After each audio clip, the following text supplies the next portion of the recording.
Septiņgadīgie zēni turpina cīņu. Ļoti saspringta un sīva. Laimīta Rikārds pagaidām ir izvirzies vadībā, un viņam uz papēļiem viņa kalvānsnīgs no tālas. Ļoti cīņa par 4. vietu. Burtiski solī brauc divi braucēji.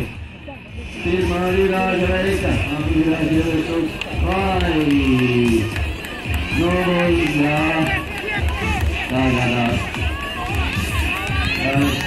Protams, brīdī, laimīte Rikārds, Grāzulis Patriks un Bužoks Kristofers sastāv pirmo trīnieku.